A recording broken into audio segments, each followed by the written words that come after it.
This is the Everything 80s Podcast, Episode 6, The History of the Walkman.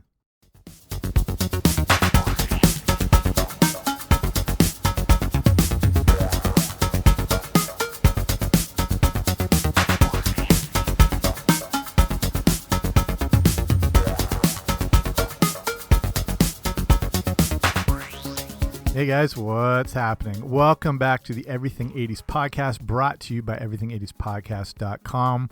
And today we're looking at the amazing story and the history of the greatest personal device ever, the Walkman. But before we start, make sure if you haven't to subscribe wherever you get your podcasts. I should be there. Okay, let's get right to it. So I'm going to bet that you're listening to this right now on a phone.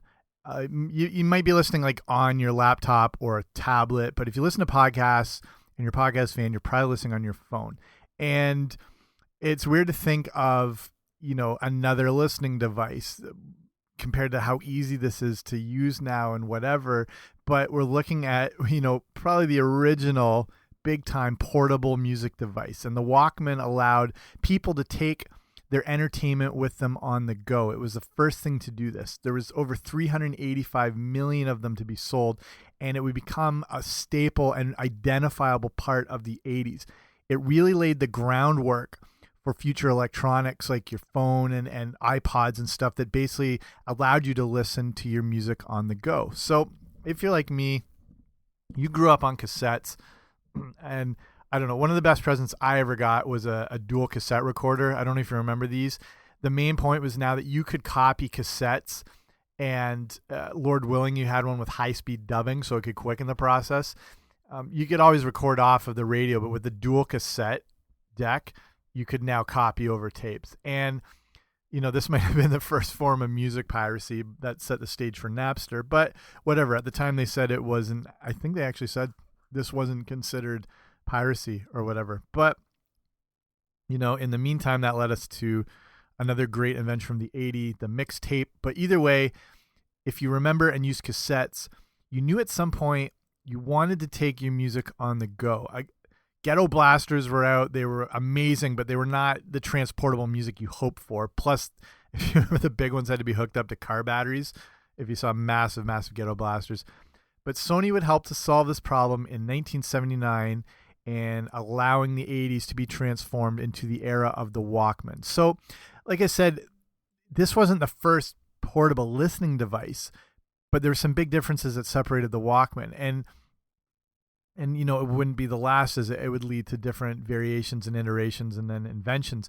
But the main focus is that it allowed you to travel with your music, and it took that to the absolute next level. It had the ubiquitous yellow design and the headphones that would become synonymous with portable music, the same way like the iPod and the white earbuds would a few decades later. So the thing is, going into the 80s, like, we already had this technology. It took the foresight to create better packaging and ease of use. Same way Steve Jobs did with MP3 players. They already were around and existed, but with the iPod, he perfected the concept, and the concept of the Walkman did the same thing. So that idea, like a magnetic tape player, that's been around since the 60s. And as early as 1963 in the Netherlands, Philips, the company, had created sort of the original version of what is now the Walkman. And its original intent was used to be like for quick playback for secretaries or journalists or stuff like that. So the other, portable music that we had was the transistor radio. That's been around forever too, but the problem is you're limited to what was being played on the radio. But at least you had the option to take, the music with you on the go. So now we're looking at Sony, and obviously an electronics powerhouse, and they've been part of this technology, and they had introduced, the small transistor radio. They were one of the first. Cassette tapes have already been around for a while in the 60s. And even though they were embraced, people still are preferring vinyl. It was seen as, at the time, an invention maybe a little too ahead of its time. Like, it seems like a primitive technology, but in the 60s, it was pretty fascinating. But people still wanted vinyl. And that appeal, though, it led them to cassettes hung around for a while. They didn't just disappear like the Laserdisc did, because they were small, they were compact. They were going to end up like lending themselves better to a car stereo. Obviously, vinyl is not going to work there. Even a bit better than 8-track players, which were bigger and clunkier and stuff. So looking at how the first Walkman got developed, it's, you know, like most inventions, it was a solution to a problem. The co-founder of Sony, named Masuro Ibuka, he would use a Sony product called the TC D5 cassette recorder to be able to listen to music while he traveled. He wanted his music. He didn't want to have to listen to the radio and be told what to listen to. But it was a really bulky, giant chunk of electronic. It wasn't the most conducive thing for carrying around. If you go to the show notes today, that's got the whole, this is where the whole like blog and article is, and there's pictures of all these things I'm referring to, and you can see that by going to everything80spodcast.com/6. And so he wanted and asked the designers, he actually asked one of the deputy presidents to design a smaller device that was only meant for playback. He just wanted to listen to his music on the plane. He had a few other requests. He wanted to have stereo sound because he listened to a lot of classical music, and he wanted to enjoy it better. He wanted to have it private and personal in his own headphones, but he didn't want to scrimp on the sound quality. That was still very important to him. So they come out with the first sort of prototype, and they called it, it was kind of taken from a thing that already existed called the Sony Pressman, which was a mono cassette recorder. But that, you know, that name will obviously pop up again later. But it's kind of, again, like, check this out on the show notes, or if like you're listening on YouTube, the link should be down below, or even if you just like Google Sony Pressman, you'll have a look at this thing. It looks like a big tape recorder, basically what it is.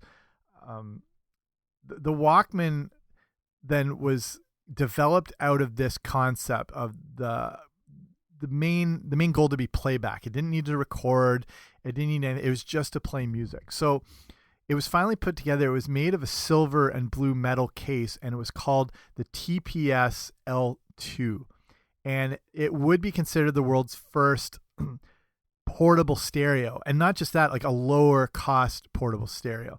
So they first released it in Japan on July 1st, 1979, and it sold close to 40,000 yen. At the time, this is around $150. And if you adjust that for inflation, today that's the equivalent of around $500. And that's a lot of money. I had no idea they went for that much at the time. But if you think, when the first new versions of technology come out, they're obviously always expensive. Like when the first CD player came out, they were like $800.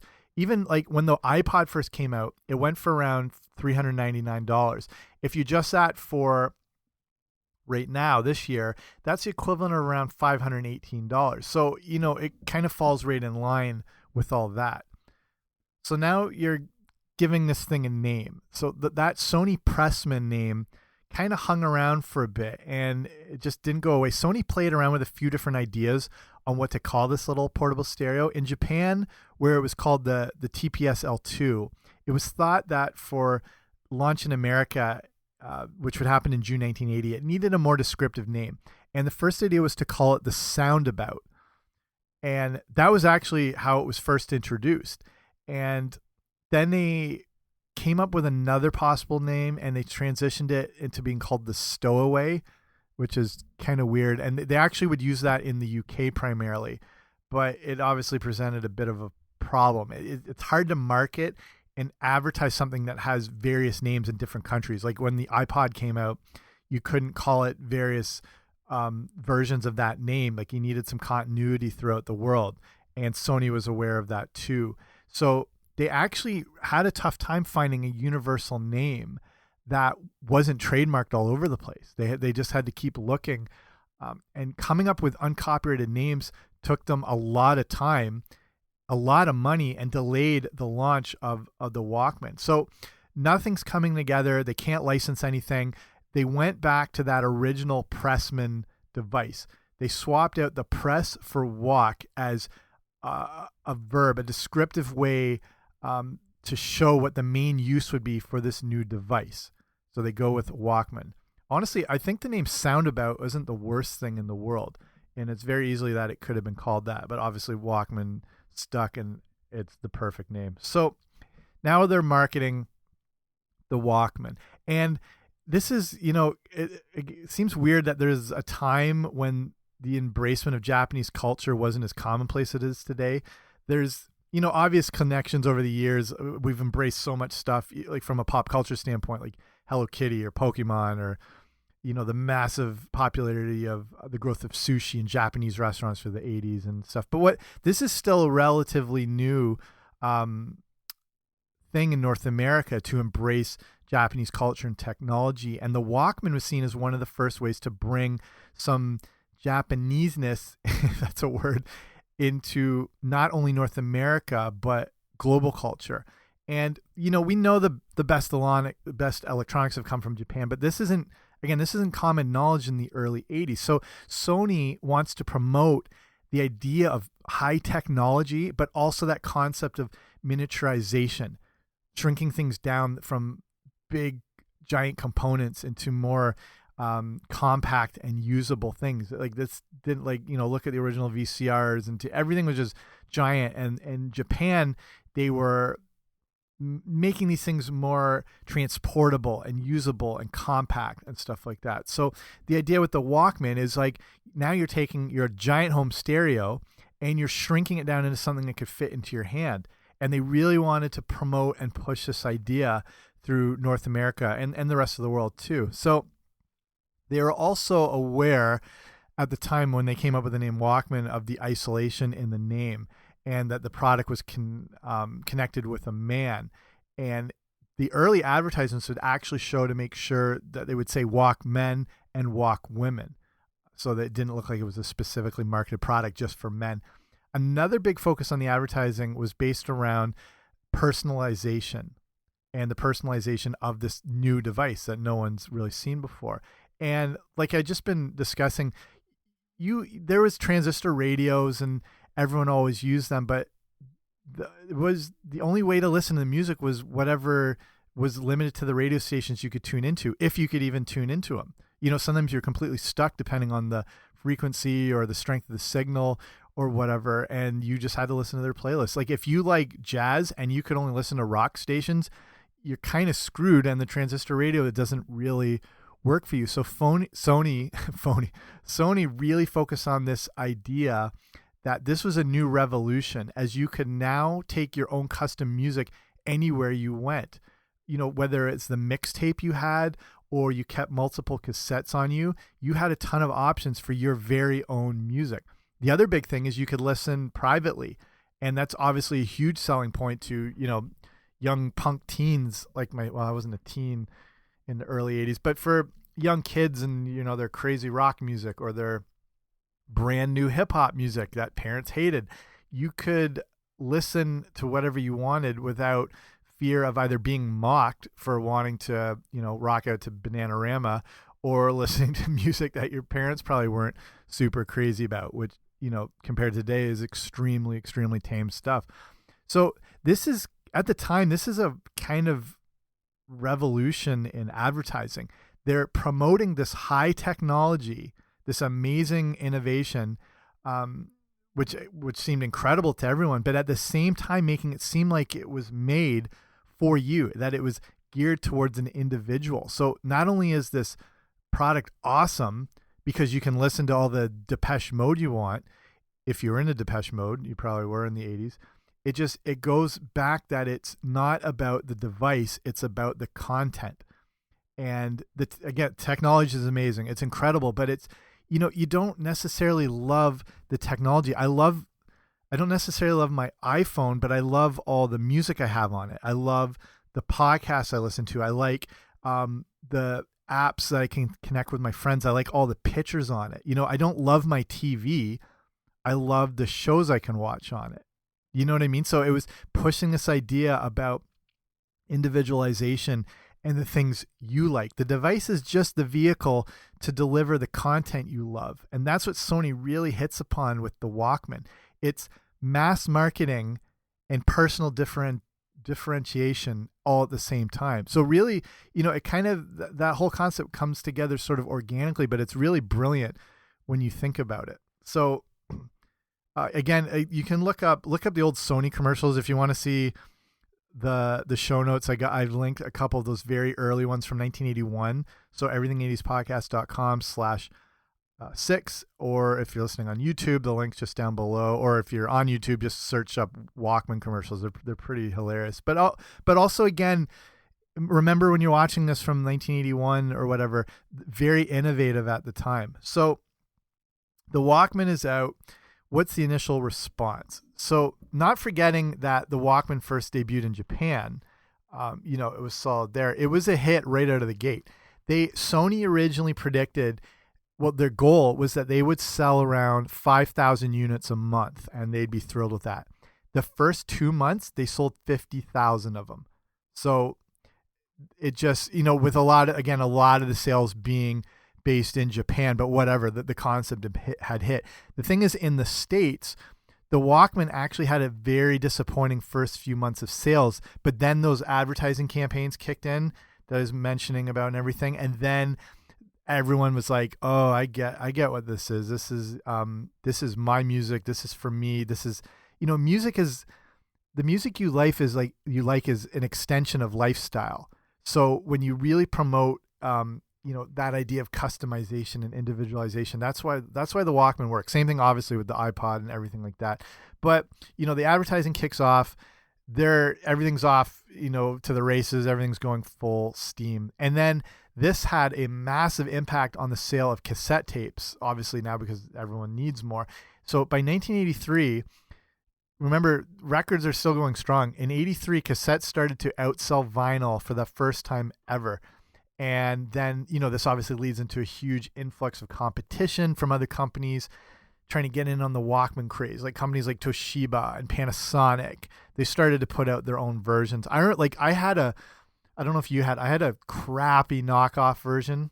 I don't even remember the brand name of it. I bought it in a Zellers. If you live in Canada, you know what that store was. And it was, I have no idea what it was even called. I remember getting a Panasonic one eventually, but the Sony ones were just expensive because they were top of the line. They were the best thing. But then Sony would introduce the iconic yellow Walkman. And this is kind of an interesting story on its own. So Sony had some focus groups that they were looking at for a potential new yellow, what they called sports Walkman, a more active Walkman, for people on the go and whatever, and tapping into the fitness movement and everything like that. So they start these focus groups to see what people are thinking. They would ask men and the women in the focus groups what they thought of the new yellow Walkman, and the initial response was pretty positive.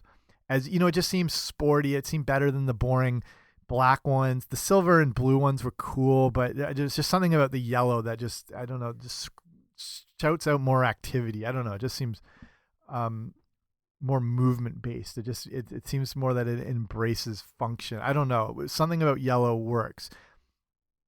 On the way out of the focus groups, they allowed everyone to take a complimentary Walkman, and they just put out tables. They had a bunch of the original black ones. They put all the new yellow ones out. They're like, "Thanks for your time. We appreciate your insight. Take a Walkman." Everybody takes the black one. So they're like, "Wait, why would people do this?" There came the idea that people just wanted to be nice to someone who's being enthusiastic about something.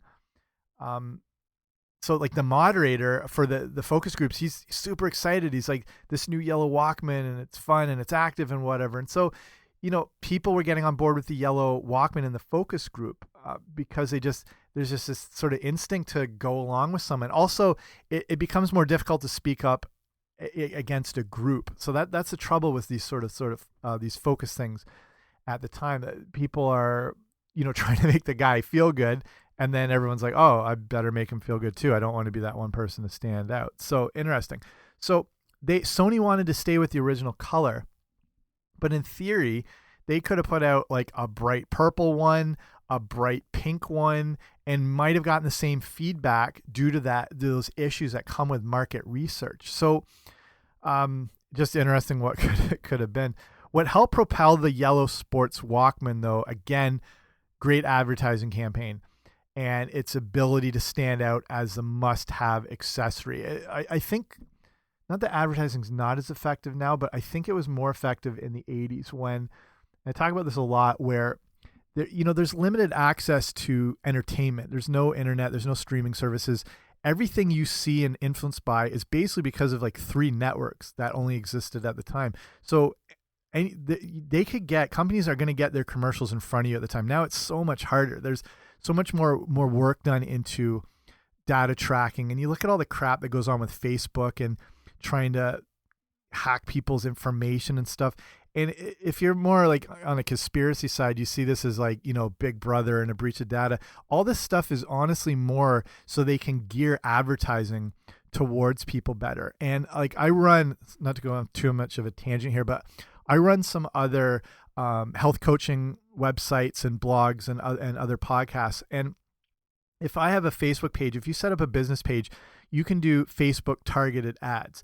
And hopefully I'm not going to get corrupted or whatever for sharing this. So like if I want to put out an ad for, say, like a health ebook or whatever, when I go in to and you don't have access to this unless you have like a Facebook business account and the Facebook ads account. If you just have a regular Facebook page, you're not going to see this stuff. When you go in to set up your ad and you put your graphics and your logo and the text and whatever, now what happens is where you target the ad. So like you can get so specific. So it's not only just like I want to target men age 24 to 30. So I can select that. So it's only going to reach those people. But then it goes so much deeper. But besides gender and age and sex, and you can get location. And then anytime you've liked something on Facebook, all that data is put together. So I can target people who I know specifically liked, say, another type of ebook from another author. And I can find all the people that like them, because then they're more likely to maybe want to see mine. And then you can see what restaurants they like or sports. You can target these things down so specifically. So I think when it seems like they're hacking into information and data, it's ultimately, I think, for the purposes of marketing, because it's so hard to get products and stuff in front of people these days because there's so many distractions. Like, where are you going to advertise? Like, if you're listening on YouTube, a lot of those are targeted or online, and then Amazon ads pop up, and like they call those cookies where they're placed. So, if you search for a product or whatever on Amazon and the next day you see it advertised on your site, and you're like, how in the world? It's just because they can track all this information, and Facebook ads are specifically targeted towards you. And I can direct my ad just to be for this certain amount of people, this super small demographic. I can go into, like, say I want to target people who own Chihuahuas in a certain neighborhood in Cleveland. I can find that specific market, and my ads are just targeted to that place. I don't have to spend my money to have them wasted on someone like who lives in England and who's 80 years old or whatever. Like, it's so direct and whatever. And I apologize if that's just going off, but it's so hard to get your products and your information in front of people and what you're promoting. But if you think back in the 80s, it was so much easier, because if you're watching TV, it really didn't even matter what network you were on. People are going to see your advertisements. And Sony was just so good at creating, again, a culture, and more not about the product, but more about the lifestyle. And again, similar to the iPod. Once you see something in advertising, and then once you start seeing it out on the streets, you start seeing these people run with the yellow Walkman, it starts to really sink in, and it becomes a bit of a desire. If marketing's done the right way, it's a bit of keeping up with the Joneses. They're selling a feeling, they're selling an emotion. I don't know if you watch Mad Men, but it's such a brilliant thing to look at how things are sold. And it's like they're selling, again, not the product. How does that thing make you feel? What's that desire? This is what you're buying a lot of times, whether it's like a bag of chips or a car. You're buying that lifestyle and that feeling. And electronics companies have always been amazing at doing this. It's like it appeals to our inner 5-year-old. We see this new toy and we have to have it.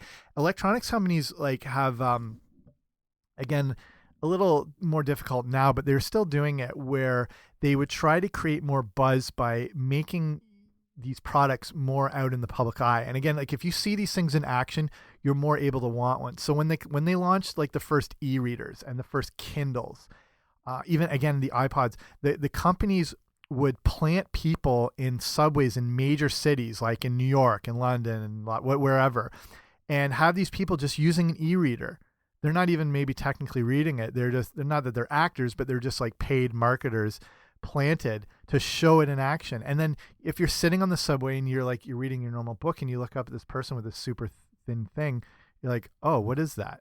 Or, you know, you create that desire, or you're witnessing this must-have item in real time. Again, Apple's done that probably better than anyone in history. They're, you know, when the iPods are first coming out and they put people in public walking around in very busy areas, whether it's, you know, Piccadilly Circus in England or Times Square, wherever, they're walking around with these earbuds and this little thing, and people are like, what's that? You can't beat that type of advertising, creating that desire. So, you know, now you're out and you're watching someone jog by with that yellow Walkman in their hands and those yellow headphone earbuds thing. The desire, boom, is right there. It's like the shiny pebble. You want it. And the yellow Walkman was something people wanted big time, and it worked because of a few reasons, not just this whole personalization thing, but the sales through the absolute roof, and then the influence on the society. It can't even be understated. If you want to look at one object that defines the 80s, to me it's probably the Walkman, like the same way the iPod would represent, you know, the early 2000s, early, you know, all that sort of thing. Everyone had one or a form of one at some point. It's the perfect combination of portability and privacy. It ran off 2 AA batteries, and it could run for quite a while, as long as you're not doing, you remember how rewinding would like really kill the batteries, so you were more likely to like play through something so you didn't drain the batteries. Do you remember having to switching from one end to the other side on the tape to try and get it at the right spot? Like you might have to stop in the middle of one song on the other end to start at the beginning of one. Yeah, real struggles. Sorry kids if you don't know this. In 1986, the word Walkman enters the Oxford English Dictionary. It's, you know, already again becoming synonymous with the culture. And here's something I didn't realize: the Walkmans were still actually being manufactured up until 2010. They were finally discontinued on October 23rd, 2010, but the units that were made were still able to be sold because there was a demand for them in a bunch of countries. That's nuts. I had no idea that. So, and here's the other thing I just wanted to mention on about the influence of the Walkman on culture and how much of an impact it made. Like I said, cassette sales were now beating vinyl because of the Walkman. And this makes total sense now. Like I said, I work in fitness most of my life and spend a lot of time in the gym and whatever. And if you're the same and you like to work out, can you even picture yourself doing it without music?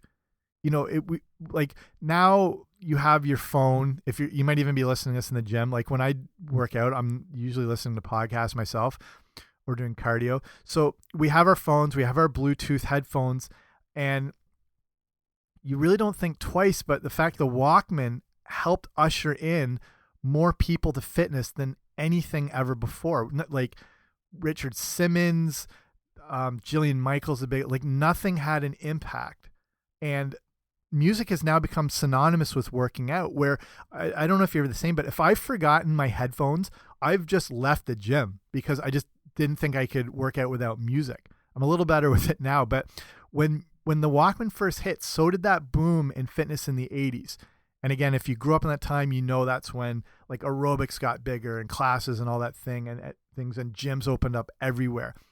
But the Walkman might have influenced it more because millions who started using the Walkman started to use it to exercise, whether it was running, jogging, walking, training in the gym. You could now listen to what you wanted instead of whatever crap was blaring over the speakers. And like I mentioned, the aerobics thing, the Walkman is seen as creating the aerobics craze. and turned more people on to getting fit. And from 1987 to 1997, which is really the height of the popularity of the Walkman, the number of people who said they started walking for exercise increased by 30%. And that's just walking. That's not more people who had stopped going to the gym now like rejoining it again or joining classes. And the Walkman really, that's how much it influenced culture and other industries. Pretty incredible. So I'll start winding it down there. See, bet you didn't think there's that much on the Walkman, and hopefully it's been a good trip down memory lane if you remember the iconic device, and a lot of interesting information. And it's no doubt cemented itself as part of pop culture. It led the way for the Discman, then the MP3 player, then the iPod, now your phone or your iPhone or your Android or whatever you listen to. So it's funny now, people were very quick to criticize the Walkman. Now there's so much crap. I'm not going to go off on this one. Everyone gets so much crap about their phone and your cell phone usage and how much time you spend on it. And I get it. But people were criticizing the Walkman in the same way that they did with cell phones, saying, oh, it's going to shut kids off from society. It's going to make them too distracted. It's going to shorten their attention span. I don't know. I don't think that happened. Do you? Like, maybe it did. I don't know. I think we should maybe go a little easier on kids today, because the phones that they have or were using that are apparently so damaging are the things that like your grandkids or great grandkids are going to laugh at for seeming primitive. And I'll probably look back on my iPhone in a sense of nostalgia and be like, oh, it was so simple and so not so distracting as all this stuff is today. And it's the same thing with the Walkman. We look back, if you showed a kid, they'll probably laugh at it. It seems hilarious. But, we have that nostalgia with it. And all those same criticisms that happened at the time, they fade away. And we remember it for just the great piece of technology it was. So, okay, let's wrap it up there. That's everything on the Walkman. Again, thanks for listening.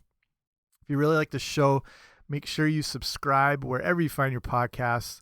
I should be there. If you're listening on YouTube, you can subscribe there. There's also links to subscribe on iTunes just below, all that sort of stuff. If you really like the show, give it a rating and review. That way more people get to see it, and I appreciate it. Thanks for spending the time with me. I'll see you soon.